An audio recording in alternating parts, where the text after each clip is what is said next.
Hi friends, welcome to London Tamil kitchen. இன்றைக்கு ஆரோக்கியமான வெண்டிக்காய் பால் கறி செய்கிறேன். எப்படி செய்கிறேன்னு சொல்லி பார்ப்போம் வாங்க. 300 கிராம் வெண்டிக்காய் எடுத்து வச்சுக்கிறேன். இதை நல்லா கழுவி எடுக்கணும். வெண்டிக்காயை நல்லா அலசி கழுவி எடுத்துட்டேன். வெண்டிக்காயின் அடிப்பக்கத்தையும் நுனிப்பக்கத்தையும் வெட்டி வீசிட்டு ஒரு அளவு துண்டுகளாக வெட்டி எடுக்கணும்.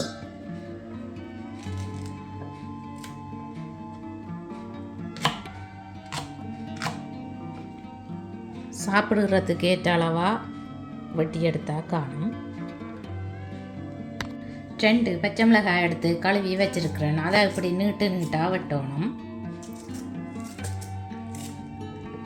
தேவையான அளவு கருவேப்பிலை எடுத்து கழுவி வச்சிருக்கிறேன். ஒரு பொம்பை ஒனியன் எடுத்து தோல் உரித்து கழுவி வச்சிருக்கிறேன். அதையும் சின்ன வெட்டி எடுக்கணும்.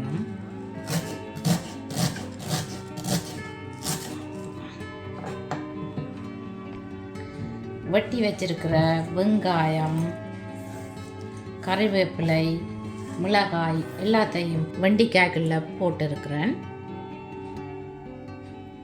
வெண்டிக்காய்க்கு கீழே தண்ணி நிற்கிற மாதிரி விட்டு பாதி தேசிக்காய் புளி எடுத்து புளிஞ்சு விடணும். தேசிக்காய் புளி விட்டால் தான் வெண்டிக்காய் வலுவழுப்பு தன்மை இல்லாமல் சாப்பிடக்கூடிய மாதிரி இருக்கும்.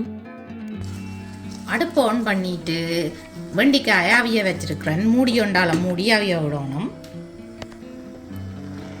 வெண்டிக்காய் அவிஞ்சிட்டுதோன்னு பார்ப்போம். இப்போ நல்லா மிக்ஸ் பண்ணி விடுறேன்.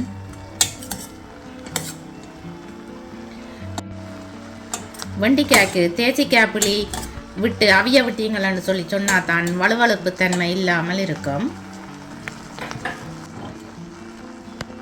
1 டீஸ்பூன் உப்பு,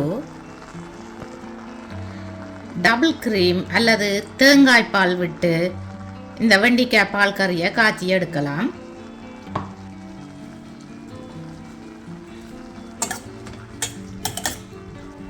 கொஞ்ச நேரம் மூடியால் மூடி திரும்பவும் வேக விட போகிறேன். பால் விட்ட பிறகு கொஞ்ச நேரம் கொதிக்க விட்டு தான் இறக்கணும். இப்போ கறி கொதித்து வந்துட்டுது. அடுப்பை ஆஃப் பண்ணுறேன். சுட சுட வெண்டிக்காய் பால் கறி ரெடி.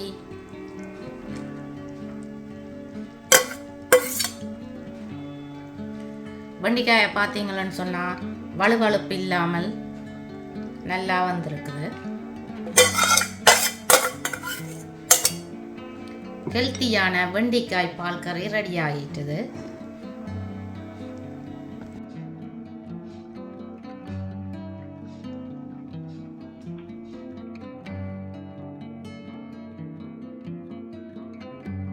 என்னுடைய வீடியோ பார்த்ததுக்கு ரொம்ப நன்றி. மீண்டும் இன்னும் ஒரு அமேசிங்கான வீடியோவில் உங்களை சந்திக்கும் வரை உங்களிடமிருந்து விடைபெறுவது உங்கள் மதி. பாய்.